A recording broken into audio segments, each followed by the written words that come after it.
You're listening to Accounted For, the Canadian podcast that explores the intangibles of every career. I'm your host, Daniel Lee.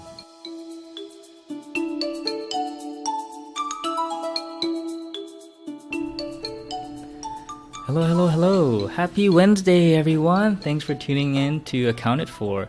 Today's podcast interview is with Tom Lowden, the labs manager of WeWork Toronto. So before I go into talking about the interview itself, I just wanted to make a quick reminder and request to everyone to please rate the podcast on iTunes with 5 stars and leave a review if you enjoyed it. And because if you do that, it'll really help out in terms of getting the podcast to be seen by other people and just grow the audience to be a little wider. If you do leave a review, I will give you a shout out, and the latest review has been left by the user called It's a Cruel World. Accrual as in ACCRUAL. It's an accounting pun, and so thank you to this current auditor for leaving a nice review as well as a 5-star rating. So this could be you as well. I could give you a shout out if you do the same, and so please go ahead and do so.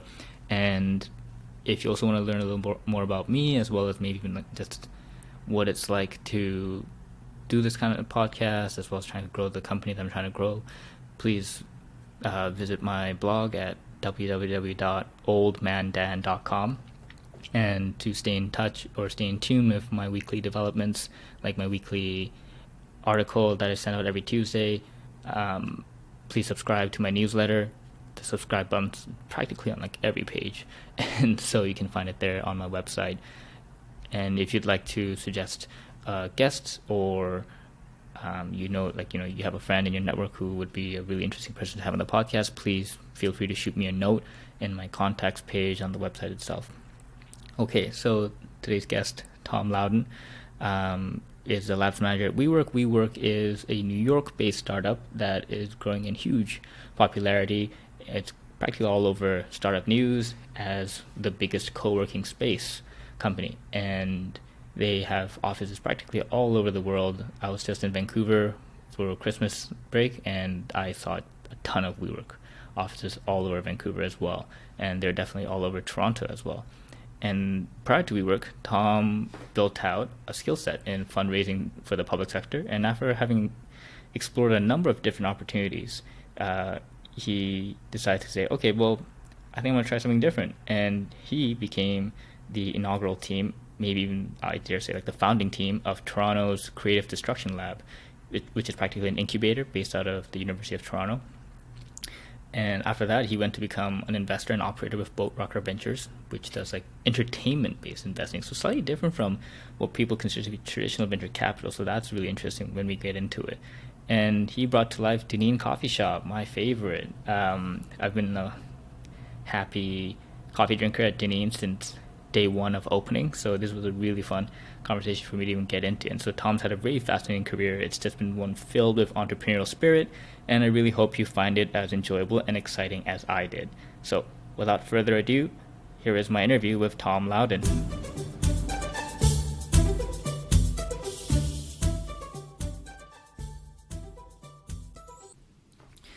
Hey everyone, welcome back to Accounted For. Today on the podcast we have Tom Lowden, the labs manager of WeWork Labs Toronto. Hey Tom, thanks for coming on the podcast. Thanks, Daniel. And so for the listeners who may not be familiar with WeWork, given the generation of the listeners, I can't imagine that they don't know WeWork, but some of them surprisingly do not. So for them, how would you describe what WeWork is and what WeWork does? Well, I think from a strictly brick and mortar standpoint, it's a co-working space that's global in its scale, but it's also building a community of freelancers and entrepreneurs and trying to reduce the friction around small business and getting office space. So basically allowing you to focus on your business as opposed to your lease and your coffee program and keeping the lights on, making sure that you're actually doing the thing that you love to be doing. Gotcha. And I was surprised when we first chatted about when you were telling me how a lot of the clients tend to be now enterprise clients and not just startups.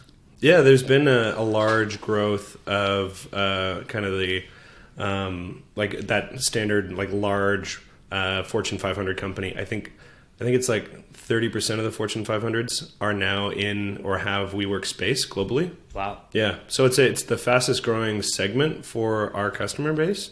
But at the same time, that's why, my program, WeWork Labs, is there to go and counterbalance that and make sure that we're giving back to or helping startups as much as possible. Gotcha. And so for WeWork Labs, is there a kind of target market for you guys? Well, yeah, it's really any entrepreneur. Predominantly in the technology space, but that's not to say that we want to look at like CPG companies with physical products.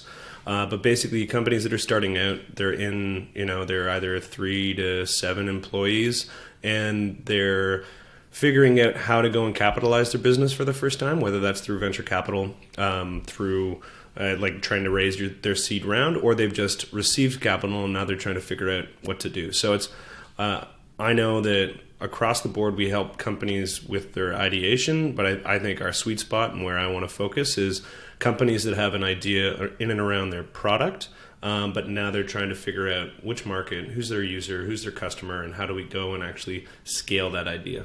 Gotcha. Yeah, I think that it's an interesting value proposition. So when you're providing all these services, is there an additional fee for that, or is it more like I'm signing up for WeWork, but I'm part of like a WeWork Labs division? Yeah, so it's the same pricing structure as anything here, which kind of varies in and around a desk. So for WeWork Labs, it's $600 right now per month per desk, and that's a dedicated desk. So that's a desk that you've got a filing cabinet, you can lock your stuff in. You can bring in your monitor, all sorts of that stuff. And that's pretty comparable, or it's a pretty good deal compared to the other dedicated desks here in Toronto. And the thing that kind of sweetens the pot is on top of that, you get a level of programming and mentorship from me as I try to help you grow your business day to day. And then you also get access to 20 other labs globally where you've got a desk and an equivalent Tom Labs manager there to go and help you grow your business if you decide to go and expand or grow within a market, or you're looking for funding in a particular space. Yeah, and I think with more and more companies also shooting to be remote, this kind of creates a middle ground where you can be remote, but you kind of still have a dedicated workspace, a community, and a lot of support beside you. Like I think when we were first talking, the thing that immediately popped into my mind was, yeah, because a lot of companies, even tech startups who want to be in hardware, have to constantly travel to Asia, and there's cheaper manufacturers there, and knowing that there's a WeWork office there that you can just go to probably takes a lot of the stress off. Yeah, and on top of that, I think you also have that labs manager there. So for example, there's a company coming in later on this week that's from Israel. They're a robotics company. And so I just got an email from the labs manager from that Israel location. I believe it was in Haifa. And it had the 3 asks. Hey, Tom, what can you do to help this company when they're here? And one of them was to go and help find, recruit staff or possible employees from different robotics like departments in universities, and I'm much more well positioned to go and do that than a small startup in Israel who's in robotics. So the fact that my local connections can go and help facilitate a connection for them is a big add, and it's something that I'm really excited for the companies that I'm finding, because now I can go and reach out to all of these other labs managers and provide them with the opportunity to go expand on a global scale. Mm-hmm. And it sounds very much like an incubator service where you don't really need to take equity or anything, though. No. So it's strictly just a revenue or like rent. Just more paying access to a membership. So.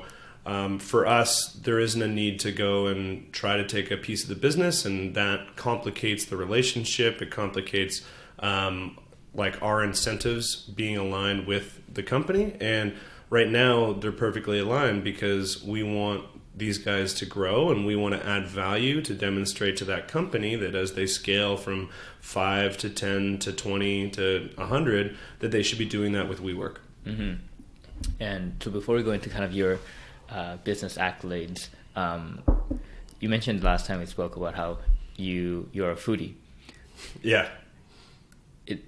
In your opinion, what's the what's the threshold, like the benchmark to classify yourself as a foodie?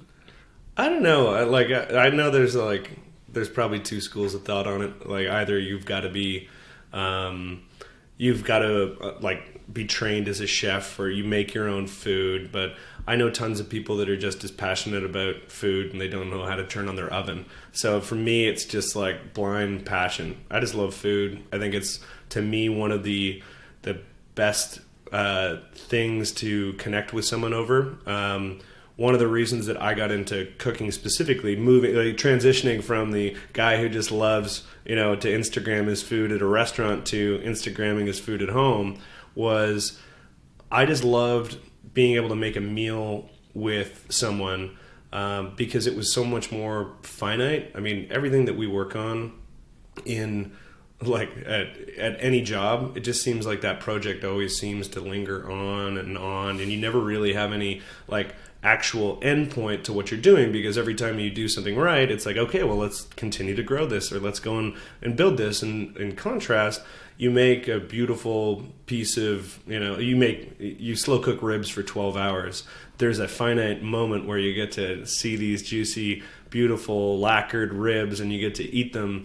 And you get to eat them and enjoy them with a bunch of people. You get to make other people feel great, and that's nice, because I think it contrasts. Not to say that we're not trying to build amazing things, but it's nice to actually get to celebrate and reap the rewards of your hard work. Mm-hmm. Yeah, no, definitely. And so, are you one of those hardcore Instagram power users with hundreds of thousands of fans? No. My Instagram feed is mostly food. You can see when I had when my wife and I had a baby daughter, because the number of baby photos has skyrocketed. So it's a good counterbalance now. It's more of a father blog, father meat blog, I guess. But it's been no. I just love food in general. Gotcha. And this love for food, was it instilled earlier on? Did you want to be a chef when you were a little child? No, I just my family would always have just a strong Sunday night dinner culture. Oh, okay.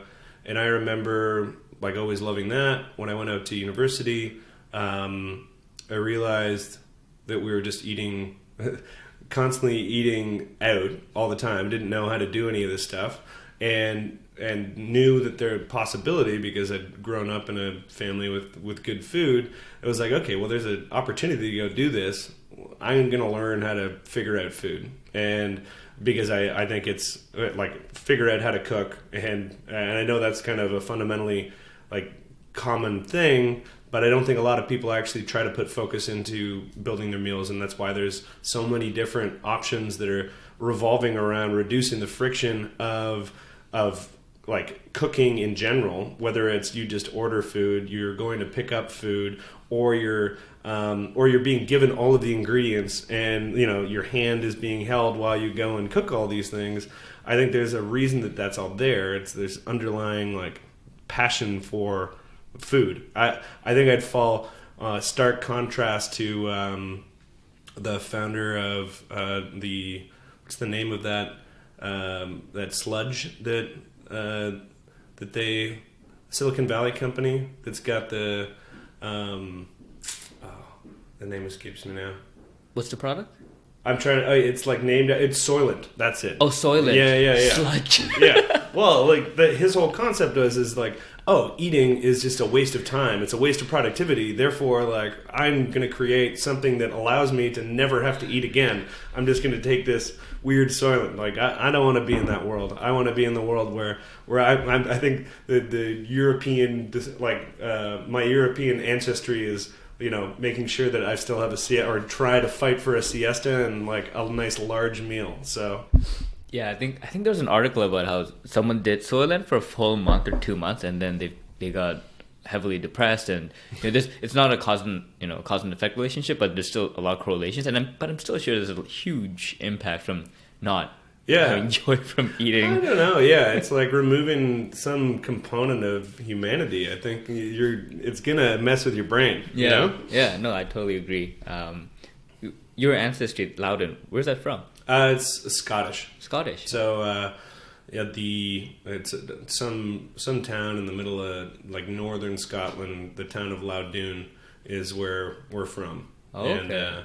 And I don't know much about it. I know that my great grandfather went and visited there and sent a telegram to my grandfather, his son, to like just saying, stop.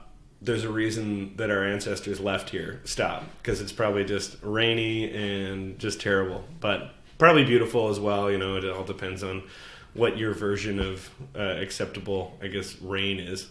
Yeah, I think I was reading about how I think Scotland actually has some amazing scenic like trails that these hardcore kind of adventurers actually go to, and you actually camp out, and it's like multi-day trips, and I think it's one of like the key like core achievements. Like there's this British guy who's like climb. He's like the youngest guy to climb Everest or something, and he's from the UK and he does a lot of trekking. Oh, cool. Yeah, and Scotland kind of came up. And so if we kind of take a dive into your career, like you went to Queen's, you did business there. Yeah. Why did you pick business? Is that something you always had an interest in? Yeah, my grandfather had been prominent at Molson, and so I'd always been kind of inspired to go do that.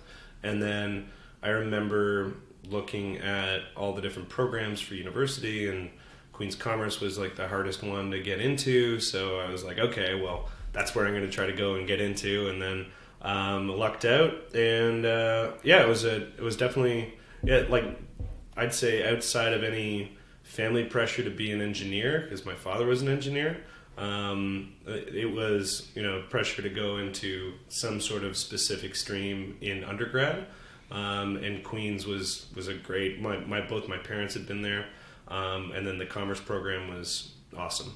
Yeah, and so I guess you related more to your grandfather than your father. Yeah, well, it was like kind of a compromise, because he was an Ivy grad, my grandfather, and so it was like kind of. I either appeased both of them or I let both of them kind of down. No, yeah, finding that middle. And it seems that kind of influence might have still had an impact, since after school you went to, your first job was as a brand manager at Cara Operations, which is it's a CPG company. Yeah. Itself. It owns restaurants, and so I'm wondering, did you have that inkling as I guess budding foodie in university to think, I want to be in the restaurant business? And I think like that's one of the reasons why Cara is interesting to me. Like all of the brands I kind of knew. I got to work on the Kelsey's brand, but I think what I learned there is like, I do love food, but I didn't necessarily want to go and market the food that was coming out of Kelsey's. Not to knock the experience, but it just wasn't something that I had grown up with or resonated with, and I didn't really want to make a burger that I was going to sell to somebody that probably didn't need another burger. Yeah, I think my first internship in university, I was doing business development for a media company. Did I tell you about that? No. Okay, so it was for a startup media company. Like we were trying to make magazines, that like digital magazines where you click on like a clothing item, then it would lead you to the Amazon thing where you could buy it. Oh, cool. I don't think it really worked out, but it got a lot of funding from some Chinese companies. Oh, really? I think, yeah. So this was in Vancouver. Yeah. And I was in business development, which is a very nice way of calling, cold calling sales. Yeah. And so, I'd be doing hundreds of cold calls and getting a lot of fuck yous from people saying, what kind of scam is this? Yeah. And this was in like 2010. And so still then, like putting a magazine online just was not common, I think. Right. And I didn't even believe in the product. I just couldn't get around it. It was just a job that I just took on. Didn't even know what startup was. And that's when, for me, like it hit about, if I'm ever going to do sales or pitch something, if I don't believe in it, it's going to be really hard for me to eat the shit and go on. Well, because you're going to spend all of your day, like a good chunk of your day, thinking about this stuff. And if you're not totally 100% behind the company that you're working for, then you're going to have this odd or terrible dissonance because you're spending all your time promoting something that you don't actually believe in, and the result's going to be that you're just not going to be happy. You're spending the waking hours of your day dedicated to somebody else's dream. It better be the right thing, right? Yeah, no, totally. And so after Kara, you went to join MS Society and fundraising. And I think the thing that caught my eye about these two transitions was Kara, you spent about 5 months in, and MS, you are about 9 months in. And I find that there is stigma, especially in like the business world, just because that's the world that I'm used to, where a lot of my friends, they're in places they might not like, but they say, I'm going to stick it out for 2 years. If I don't do it for 2 years, then people are going to think it's weird. And so I have to stay for 2 years. Yeah. And I'd always challenge them, why? Like, it's so arbitrary. 2 years doesn't really mean anything. You could have amazing experiences in 5 or 6 months, or have really bad experiences in 2 years. Like, it doesn't really tell how much a person grows in like a 2 year span. What did you think about any of that when you left Kara after like 5 months? Yeah, it is a tough thing. There's definitely a stigma there, and something that in your head you really start to worry about. But it's something that I think a lot of founders and startups do, is just fail often and fail fast, right? And so if this isn't a good fit, then you should be moving on to the next thing. And it wasn't like Kara wasn't the right fit. The MS Society was more, it was a junior position in the fundraising world, and in order for me to be looked at from a development and fundraising standpoint, I needed to put a brand on my name. And so it was a fun experience. I was helping essentially cold call and then run the MS readathon. So I get to go to all these schools and promote kids to read for raising research into multiple sclerosis. But yeah, you should be, the moment that there's some inkling that something isn't working out, you should be like cutting off the limb because otherwise it's just going to grow and be more and more of a distraction. And that goes the same for, when you're building a team. If there isn't any like fit, you shouldn't be trying to go and make this thing work. You should just be like removing that part and moving on. But then also going into each of those roles and understanding or recognizing what you could be getting out of them, and then framing your time at that organization around that, instead of around, just an arbitrary 2 years sounds comfortable, right? I could be there. So for me, going into like, one, Kara wasn't the fit for me, and then two, the MS Society was more, well, I needed to get my fundraising chops. I needed to understand kind of like in any industry, you spend a whole bunch of time learning like the lexicon, the communicate, like what people talk about. And at a certain point, you understand that language, and that all of a sudden allows you to open up to a whole bunch of opportunities. I think, a lot of the people on your podcast have their CA, and the whole concept of the CA is really helping you understand the language of business, the language of finance. And then once you've actually understood it, you've gone through your Mr. Miyagi moment of auditing all of these companies, you start to realize, this is how I need to communicate this piece to this business, or this is how I approach this business problem. For me, the MS Society was understanding the world of like philanthropy and fundraising, and it helped vault me into a role over at UHN at the Toronto General and Western Hospital Foundation, where I was able to go and start to try to look at making larger impacts through corporate partnerships and like external events. Mm-hmm. Yeah, and I think like you alluded to this, it's like the having that intent in mind of what am I trying to get out of this position? What am I trying to learn? And yeah, I think in each position, depending on what your purpose and intent is, there is that point of diminishing returns, and it's it would seem the rational and logical step to be in the positions where you gain the most ROI, and once that point hits where you're not getting the same ROI anymore, then you would go into the next thing that will give you the high ROI for your personal growth. And I think that's the way of thinking it. I think from a internal scorecard mentality instead of an external one where you're thinking, what's the recruiter going to think of this he's just been jumping around all over the place. Yeah. Although nowadays, like, I think that there's the other side. If you've been at an organization now for, like, in my time, if you've been around for 10 years, then there's another question. It's like, okay, well, why have they been at that one place for that long? Like, why hasn't someone poached them yet? Or why haven't they decided to move on? Maybe they don't know how to grow personally, but the reality is that it's all how you wax your story and how you communicate it. So as long as you're figuring out how you can go and build yourself or grow your career within one organization or multiple organizations, it's like, to me, it's really asking, okay, well, what kind of roles are you doing, and what kind of more responsibility or leadership are you taking on as you progress? Yeah, no, totally.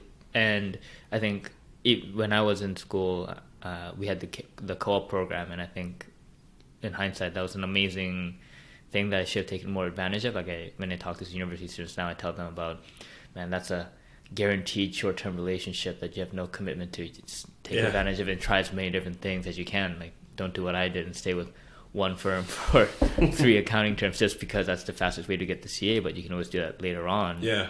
It's so much easier to explore when you're younger than when you come out. But even then, like, I've had 3 different careers and none of them have ever hit 2 years. Yeah. So it's harder, but it's still definitely doable.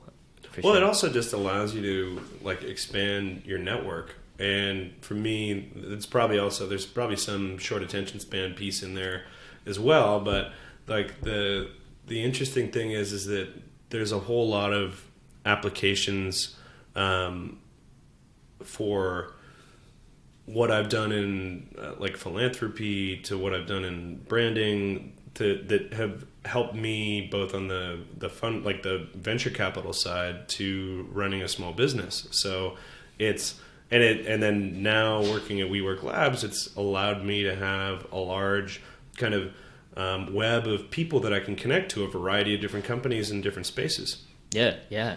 It's funny how things like that turn out. It's like as if you planned it, but you didn't at all. And it just ended up going that way. No, but you try enough stuff. It's almost like, your career is like a block of marble, and you're not necessarily like, you're chipping away at all the different parts that aren't you, and the end result is the beautiful thing. It's not like you're going into it being like, okay, well, I'm going to make this lovely bust of Daniel the Michelangelo's Daniel. Michelangelo? David. David. I thought I had it. Anyway. I was thinking David. Yeah. But it's more, what's left over is probably the ideal thing that you want to do in your life. And I still don't think I'm anywhere near that. I think it's still a pretty ugly looking block of marble for me, but I'm definitely understanding a couple of things that I don't want to do, and a couple of things that really do, like, charge me up and make me feel energized throughout the day. Yeah, and so after this kind of continuous searching, you ended up at UHN, where you ended up staying a few years. So there's probably something that clicked there, and you're doing more fundraising there. Was that where you started really growing your expertise in that space? What made you stay for longer than the previous tenure? Yeah. Well, there was a whole bunch of different projects across the board. The interesting thing about UHN and Toronto General and Toronto Western and Princess Margaret and Toronto Rehab are that there's a multitude of different things that the healthcare system is doing. And, like, from a Canadian standpoint, from a Toronto standpoint, like, UHN is this powerhouse of all of these amazing kind of cutting edge things that touch so many different people. So on the one side, it was neat to learn about all of these amazing kind of futuristic methods of saving lives, but then it was also amazing to talk to the patients who've been through these processes and to see how this had, like, saved their life or changed their lives for the better. So when I got to work in interacting with these people, it didn't ever feel like a sales job. It was, it was being able to provide and tell a story of how a healthcare system and the people within it are making an impact on so many different people's lives. And given that kind of role, how did you identify yourself? What kind of identity did you kind of behold? Was it someone who's like a salesperson, a fundraiser, or like you're doing so many different things and you've done so many things like up to that point? Did you have some kind of identity? Not really, because like, and again, this is probably why I got the itch to move on. Was that like I saw myself more as like a connector, because I was seeing all of these doctors and scientists and researchers who were building amazing technology or treating patients, and I was helping go and talk to donors and tell them these stories of the impact. So it wasn't any type of cold call where, like I'm trying to convince you and you've never heard of UHN or healthcare before. It was more these people are predisposed to understand healthcare and want to donate to it. I'm providing you with a story that shows that your money is making an impact. And that was kind of the neat thing. So, I got to do that from like groups that would come in and say, hey, we're going to be running this golf tournament, or we're going to be running this event, and we want all this money to go to here, and I would help go and structure what that event would look like, how to communicate that, go out and find a patient or a story that would resonate there. And then like to the other side, like I ran this at the Toronto Western, I ran the Fairchild Radiothon, which was like a telethon. And Fairchild is a Cantonese radio station up in Richmond Hill. And so people would come in, they'd be calling in to go and talk about, like they'd talk to doctors, they'd talk to nurses. And the moment the radiothon started, it's entirely in Cantonese.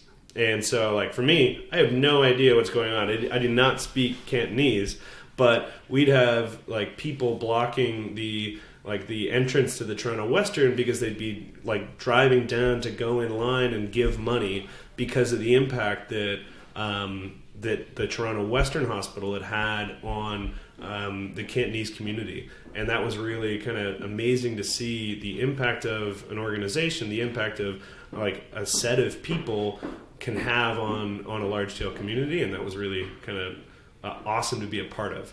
Yeah. And so after that, you had this kind of connector mentality, and it seems very fitting that you go to your MBA at UT and then continue on to the Creative Destruction Lab, where it's kind of like an incubator where you're still connecting a lot of people. Yeah. But you joined CDL in the early stages. Like you're practically like one of the founding team members. Yeah. Well, yeah. There's they've got their definition of their founding members. I was a student in the inaugural experimental class. Like I remember getting this email like probably in June between first year and second year.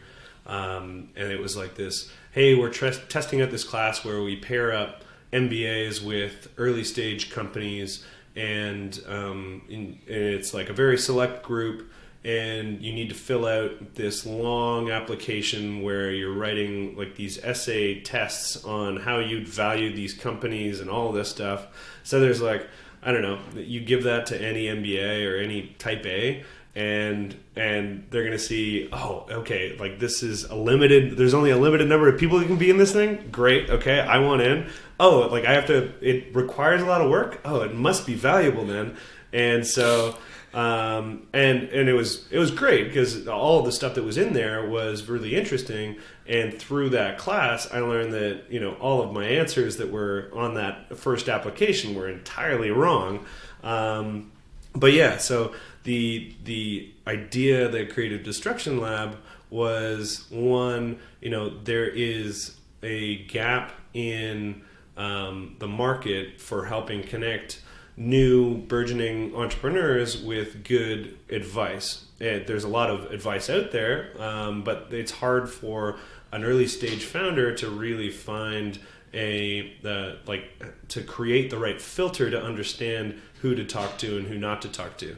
And the biggest kind of high level is that, a founder has 1,000 things on their to-do list that are all on fire. And if we can connect them with somebody that knows that to-do list, and can go and point out, well, I know all of these guys are on fire, but these are the 3 ones that you need to put out right now, then that's going to move that company a little bit forward. And as a result, they're going to succeed. And we're going to start to create a connection between that mentor and that founder. And the end result, hopefully, will be that that founder or that mentor will actually, write a check and invest in that company. And we've then created a relationship that will start that company off on the right foot. Gotcha. And so the CDL, it seems I'm still trying to grasp my head around how these incubators work, especially the university backgrounds, like the DMZ at Ryerson. Yeah.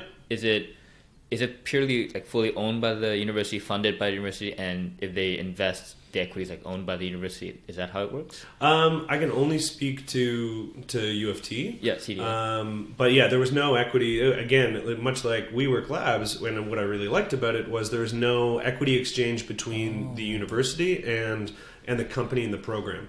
The CDL program is actually entirely free. But it's a very rigorous, again, limited number of people getting in and a lot of work up front. That's your filter.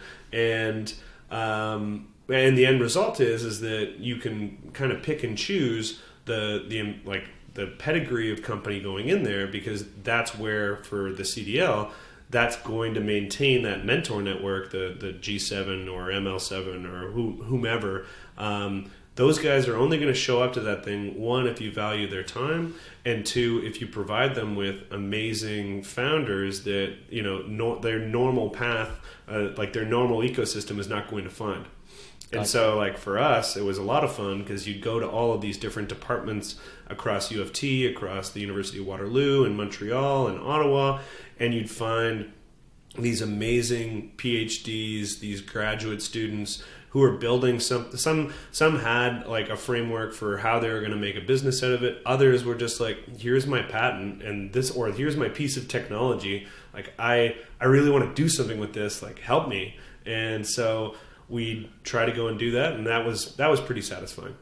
And so this became a full-time job. Like, you were a student as kind of helping out the CDL, and then after you finished your MBA, you ended up doing this for like another 2 years. Yeah. So we built up, went through about 3 cohorts in like a standard kind of any type of science-based IP, and then we recognized that U of T actually had a pretty strong, actually the strongest, maybe outside of the University of Waterloo, University of Montreal, strongest bench of PhD level machine learning and artificial intelligence like graduates. And so we started to say, all right, well, let's double down on AI. It's going to be a thing. And all of these scientists are either getting poached by the profs themselves are also like working as a chief scientist at Facebook or Google. So there's something there. Let's go and find a bunch of different companies specifically in that vein. Let's go and find a bunch of different mentors and investors that are just looking at that, the bleeding edge of artificial intelligence. And then let's build a large conference that revolves around that. And so that was kind of my final year at the CDL, was building out the AI stream and seeing how do we scale our program when we only take 25 companies and usually 8 or 9 actually graduate. How do we go and do that, replicate it, but in the vein of an AI company? And are there similarities, and what stark differences are there for that type of company versus the company that we traditionally see?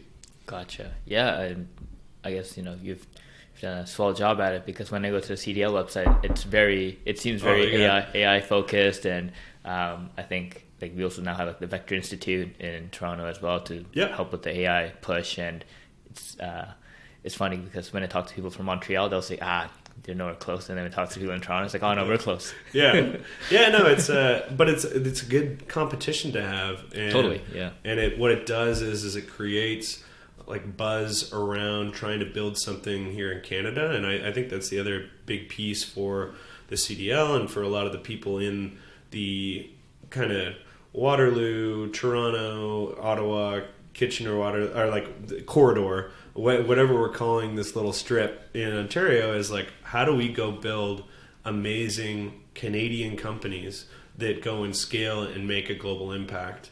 And that's what programs like across the board are trying to do at varying levels, from that guy who's got an idea but has no business plan, to that company that is like going and trying to figure out how it's going to raise its Series A and how it's going to scale like beyond North America. All right. And so after this time at CDL, you ended up going to Boat Rocker Ventures, and correct me if I'm wrong. Boat Rocker Ventures is the successor of Temple Street Productions. Yeah. Which is where you did your internship. Yeah. So Temple Street Productions was a traditional, I guess a sort of traditional TV production studio, and then they were bought by Fairfax and became rebranded as Boat Rocker, and their pursuit was to basically go and grow themselves through acquisition, and also on in a smaller frame, go and invest in early stage media and media tech companies. And that's why I was brought on board, because of that opportunity. But I quickly learned that the venture team was a catch-all for a lot of other projects that they were doing, both on the property side, so just traditional like leasing and managing the purchasing of their buildings, to like their hospitality investments, which had started way back with South of Temperance, but then spread out to the Landings Group here in Toronto, and then also a small coffee shop, Dineen, where I spent most of my time for the last year going and helping scale. So I'd started just typically on the VC side, looking at and investing in media-related technology companies, and the next thing you know, I'm knee-deep in espresso beans, understanding the scale and understanding of coffee. Yeah, I'm trying to unpack this. So how did you get the start at Temple Street? I had met with a friend who I had been talking about what I was doing, my focus on venture capital and private equity. That's where I wanted to go. Also, just a general passion of food, which was evident on my Instagram and everywhere. And one of the guys that I had been talking with was saying, "Oh, well, you should talk to my bosses. Like they own a bunch of restaurants. They've got this TV production studio. They're kind of doing it all." And so I worked for them throughout the summer, and I was just the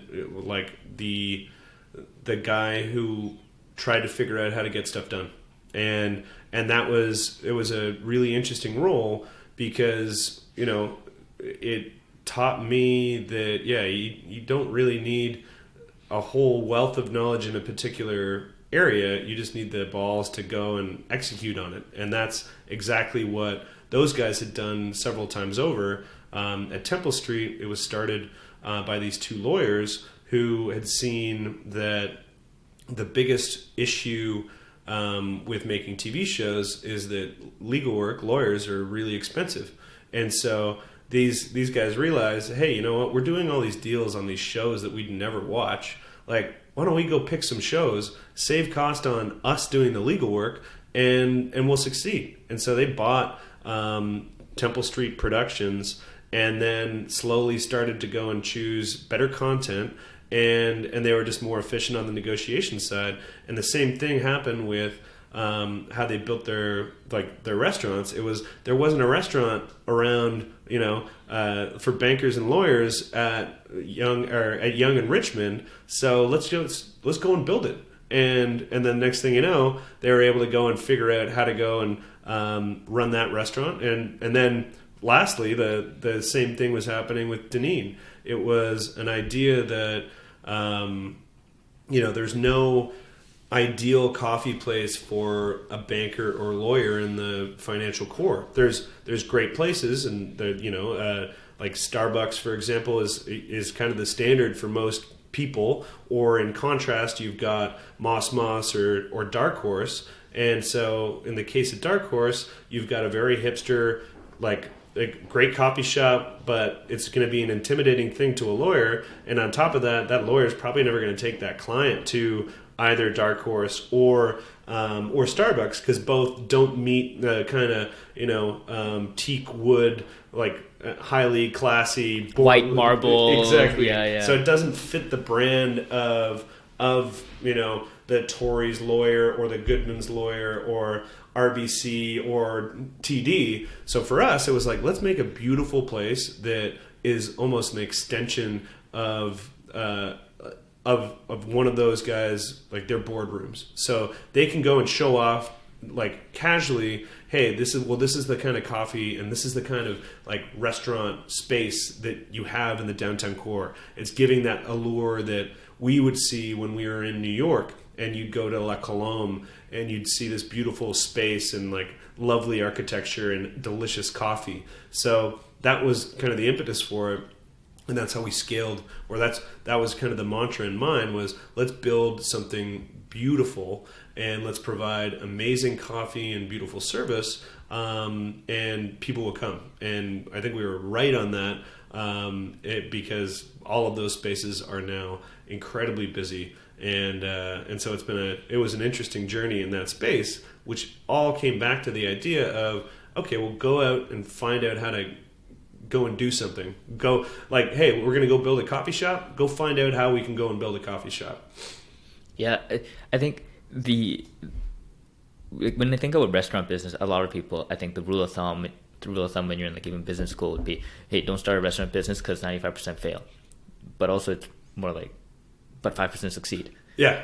So what's the 5% doing? And I think the cool thing about hearing about that story is just, the founders are lawyers, and it's truly catering to, what's the audience that we know, and it's just, it's like eating your own cooking or scratching your own itch, where what did we want? And yeah, that's like the differentiating factor. Like, not the average Joe restaurant guy or the average Joe coffee shop owner won't know that world if they weren't part of it.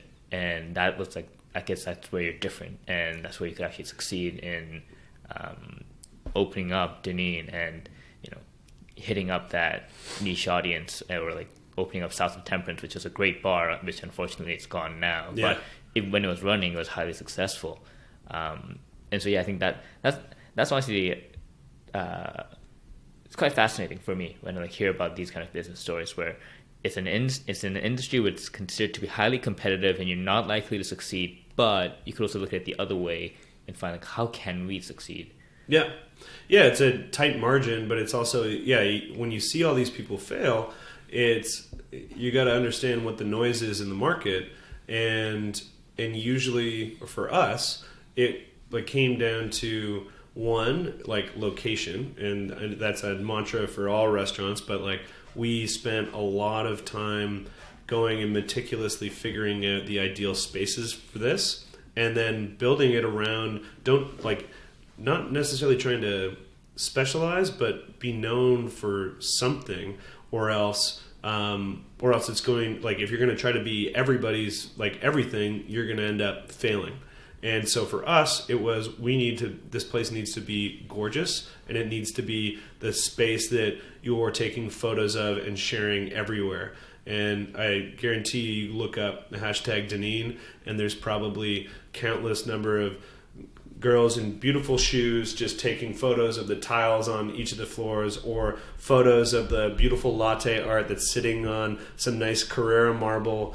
And those elements allow our brand to just propagate throughout the city.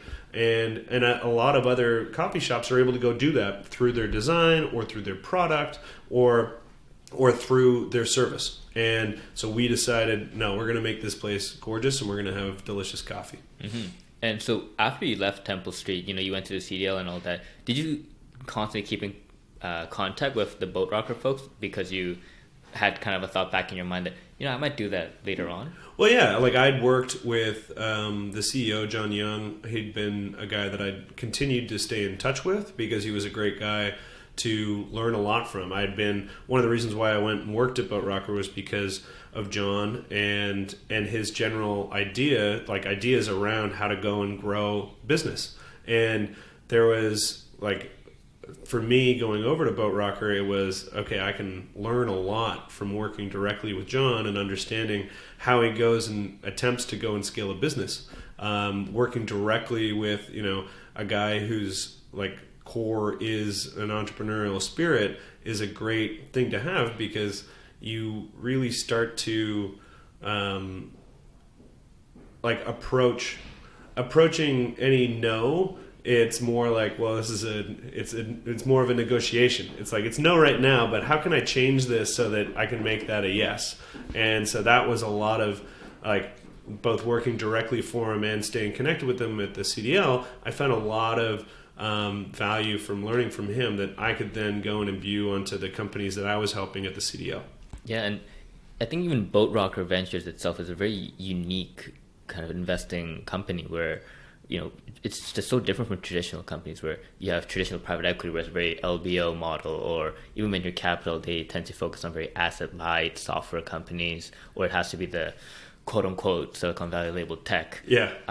But Boat Rocker is doing this venture style investing for, these low margin, heavily asset utilizing businesses, which still need to be funded. And it seems like they're playing in a very unique market itself. Is that something that really intrigued you when you were looking to get more into like the investing world? Well, yeah, because it was an interesting time to be in a media company, because you had the rise of the content creator. Like, you had the rise in a huge change in how production was happening.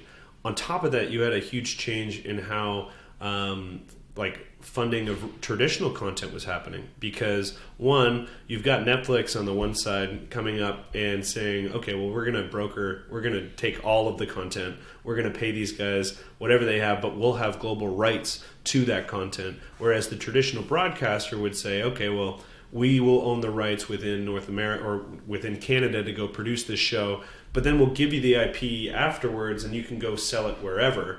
As Netflix grew in its pattern and cable started to die down, the broadcasters started to renegotiate. Okay, well, actually, we're gonna keep the rights to distributing that globally. And as a production studio, you didn't have a lot of bargaining power in the guy who's literally writing the check for you to go make that TV show. Mm. So Boat Rocker's reaction into investing into media, into acquiring large production companies, was a result of seeing the tide changing and the purse strings tightening from their traditional funder. So either how do you go and reduce your cost, or how do you go and extract more value globally? And so that's where Ventures was created. There was a digital side, like a Boat Rocker Digital was built, which was around gaming and social media and just general influencers. Boat Rocker Rights, which was a full department that's there to go and buy content and then redistribute it globally, all in the purpose of going and trying to figure out how to go and increase the margin that we could see from our group. And my role in Boat Rocker was diverse, because one, it wasn't just going to be looking at investing in media companies, which I quickly learned when I was there. It was also looking at, okay, well, can we buy a television studio? If we've got this many different companies producing content for us, and we're basically taking the money from Bell or Rogers and paying for studio space. Well, why don't we pay ourselves studio space, and we can probably make that margin there as well.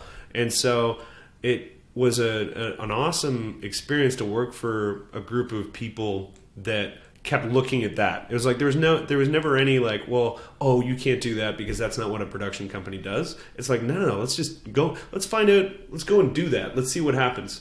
And again, if you fail, you cut your losses and you're like, okay, we can't do this, let's close this down. Or it's, hey, this is really interesting and we've been able to go take that bet. Yeah, no, it sounds like such an amazing opportunity, especially for someone who wants to take the path of an investor. And so you were on this investor path, and then you ended up kind of becoming more like a full-time operator of a coffee shop. Yeah. And I sent you the episode where I interviewed Armin from Moss. Is your experience similar to that in terms of operating a coffee shop? Oh yeah. You've got it's a different world to go and build a shop that is constantly on and interacting with their customers from, morning to like basically 6 or 7 o'clock at night. And on top of that, it's a different type of staff member. You've either got a barista who's doing this because it's a job, and then like there's a 5% who are like blindly passionate about coffee. And you get to work with these people, and you get to see how much they love like a product, or how much they love Dineen. There were a lot of like staff members who worked over time who really felt a connection to their team and to the brand. And it was really interesting to see, because like at a certain point, you're seeing that the guys that I was working for had built this brand, but you actually see a team of people really take that brand and build a culture underneath it, which was kind of really neat to see. But yeah, you're grinding out to make literal grinding to go and produce coffee for a variety of people, and it's definitely a tough business to go and operate and to manage, but it's really rewarding because it's tangible. You're actually going and tracking sales and the cost of like the business. You can see right there, and it's not you're setting up a contract that's going to last for this long, or you're doing a consultancy or like a consulting job on this building X or some intangible component for a new organization. No, you're trying to sell coffee day to day, and you're seeing if more people are showing up or less people are showing up, and it's directly related to the decisions you're making in that business. Mm-hmm. And so far, after your MBA, you were at CDL, you were kind of more of an advisor, investor, and then you're at Boat Rocker, very investor, and at Dineen, now you're an operator. So you've kind of done the advising, investing, and operating train. Someone, I might think that, okay, after doing all this, maybe you'd go now be a full operator and be an entrepreneur of your own company. What was your decision like to, like, did you think about starting your own company after Dineen, and like, if not, so like why did you end up not doing that and coming to WeWork? Well, yeah, definitely that was where my head was. As I was wrapping up opening the third location, it was like, okay, well, what is the thing that I'm going to be blindly passionate about and grow? And so I started going down that path of researching a bunch of different projects. And while I was doing this opportunity came about for WeWork Labs, where I saw an opportunity to go and bring something to Toronto that was, to me, is a huge game changer and a huge piece of value. As I started to do more and more research on why I wanted to work for WeWork, it was like I looked at it as I've never worked for an organization that large that's been able to scale that quickly and has been able to grow its own culture and community so well. Like I want to go, like I want to be a ghost in the shell and understand like what's actually happening in this space. And so on top of that, it's providing me a role that lands on one of the biggest things that I've enjoyed throughout any of my career, and that's connecting people to go and help them grow their business. So for me, I'd already have like that muscle trained, and now I'm being backed by a huge organization that is going and trying to scale accelerators through WeWork's global scale. It was like, well, this is an opportunity that I can't just say no to right now, and I haven't really had any fleeting moment of regret. It's been an amazing team to work with, and it's been an amazing team that I now have such a larger reach. If I was going and building a company and I was looking at doing something in the food and beverage space, my network would be predominantly Toronto, and there's nothing wrong with that. But now I'm interacting with people globally in the innovation space, finding out what's happening from Shanghai to to Sao Paulo, to New York, to DC, and I'm learning that there's this huge space of all of these people who are trying to help companies, and it's amazing to actually get to interact with them, see what's working in their market, what doesn't work there, and being able to pull on their expertise to go help our companies. And so for me, this was just an easy, like a no-brainer that fit, that checked all the boxes for a fit in the passion department for me. And then in terms of what I can learn from building, like from working in such a large organization, I think will help me go and build, help me go and actually scale whatever I was going to be going to do or thinking about. So that's the hope right now. Yeah. No, and I think you put it so eloquently well in terms of how it fit with your mental model that you had envisioned. And so if you were to walk me through what your day's going to look like today, right now, Tuesday morning, we're recording this. And so what does the rest of your day look like, if you can walk me through that? Yeah. So, well, right now I'm trying to find more companies to go fill my space. So I'm sitting down with, I think, 3 companies this afternoon to go and tell them about WeWork Labs, learn more about their company, and figure out how I can go and help them and if it's the right fit. Right after this, I'm actually meeting up with Michael Kravachik from Luminary. Because I'm going to tell him about the program, and I want him to be another part of my network to help these companies specifically, because I think there's a huge opportunity there. And then end of the day, I've got the labs, my lab manager weekly meeting for all of the, it's Canada and the US, that general call. So we actually go I believe there's 10 managers on that call. We go through the wins, losses, and asks for each of us just to give an update and say, hey, this was so for me, it's that we had our big kickoff last week. I wanted to understand, how people start to actually build out their programming. And then I just want general advice on how they manage their day as I start to go and fill this space up and understand how many companies I'm talking to. And then I wrap up by probably connecting with the startups that are in there and finding out if the connections that I've made over the past week have actually moved them forward at all. Gotcha. And so far in your role, what's been is there the most kind of big highlight, memorable activity or task that you've done where you think, this is why I do what I do?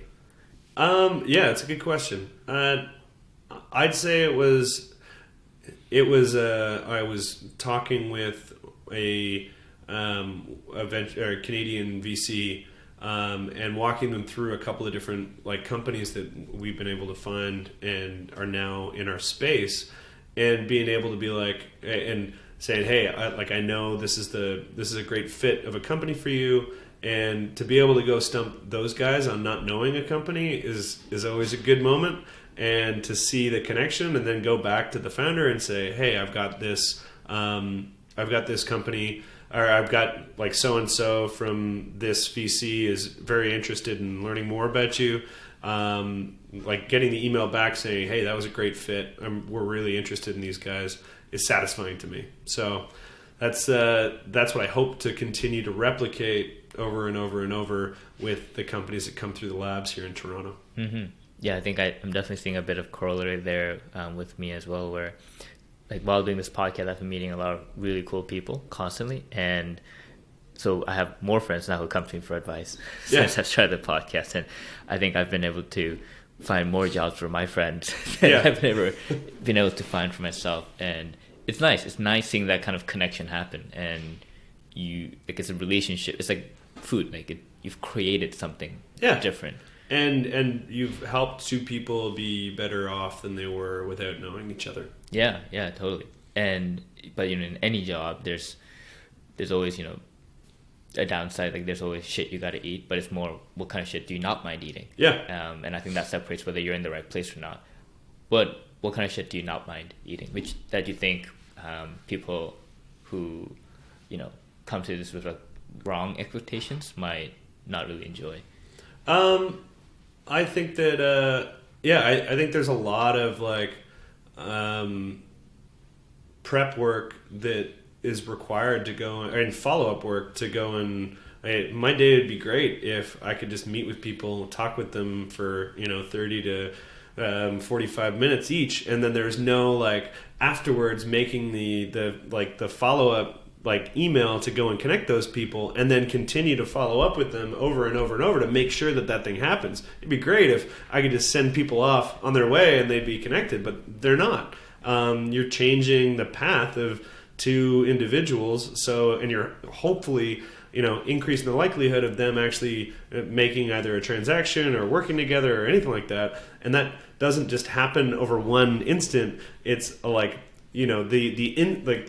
the instant is you making the connection in your head, like, oh, person A is perfect for person B, but you got to do a lot of work to make that thing actually happen. Yeah. So that doesn't require a lot of innovative thinking. That's just hounding two people to be like, hey, have you followed up with so-and-so? Like, or hey, you said that you were going to do this. You need to go and do this, right? But that's the fun part, because when it actually, the reward at the end of that is that you've really helped somebody, and that's why I'm here.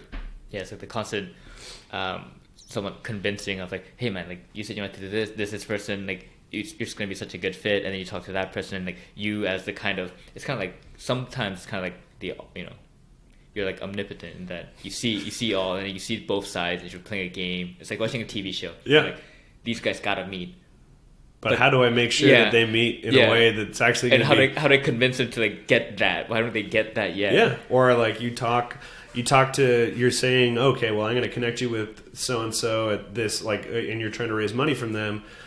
You're going to, like, on both sides, you're basically having that conversation with both parties, and then you're hoping that the conversation, like the prep conversation that you had with either party, ends up being the exact same as the conversation that they have when you're not around. Yeah, totally.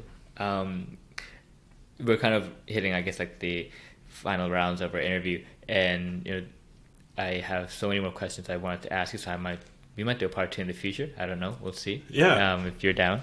And but a couple questions I like to ask all interviews near the end is kind of having you reflect a bit on your past. If 20-year-old Tom were to look at where you are now, so 20-year-old Tom and third-year Queens, what do you think his emotional reaction would be to where you are at? That's a good question. I think he'd be pretty happy with it, because I don't think he'd have any other like real understanding of any of the technology stuff, because when I was doing commerce, it was much more marketing and kind of really general business 101 stuff. And the concept of a co-working space was pretty much non-existent back then. But no, I think he'd be pretty interested. Like, I think the one thing I wish old man Tom telling 20-year-old Tom would be like, learn how to fucking code and go and like figure out how to go build a business right then and there, because there's a ton of opportunity in that space. But I don't, so that's why I've just continued to sharpen my MBA, my business skills, because that's the value that I can add to an organization. Yeah, so the second question was going to be, what advice would you give to that 20-year-old Tom? So it's to fucking code. Yeah. Code and go and take the risk of. I'd say the one other thing is that coming out of undergrad, working for Caro is a great opportunity, but finding that startup, finding that founder, that job that doesn't really have a stalwart brand, but there's something in either the product experience or some component of the business that you're passionate about, go and do that, because you're going to be taking on a lot more responsibility, and you're going to be probably failing, and that exposure to failure early on is going to make you used to it, and you're going to, it's going to change the way that you approach kind of risk, and chances are you're going to be better off in the long run, because you're going to continue to fail, and eventually you're going to hit something big. Excellent. No, that's great advice. Thanks, Tom, for coming on the interview. Yeah, thank you for having me. This was great. Yeah, I had a lot of fun too, and I definitely think our listeners are gonna get a lot of value out of it. At the very least, they'll get to hear, the voice of the guy who helped bring Dineen to us. Yeah. Great. All right.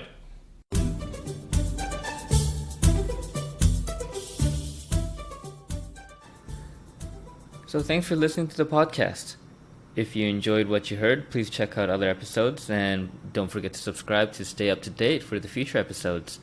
Also, I would really appreciate it if you would leave a review on iTunes, Google Play, or Stitcher, whichever is applicable to you. To see past episodes, you can go to oldmandan.com/podcasts. Also, you can sign up to my weekly newsletter on my blog, oldmandan.com/newsletter. You can stay up to date with future podcast episodes that way, and included in the newsletter are my book reviews I write, my weekly article related to the domain of self-development systems, as well as 7 things I learned throughout the week on being healthy, wealthy, and wise. Finally, special thanks to icons8.com for allowing me to use their music, Tiny People, on the podcast. Great. I will see you all next time. Take care.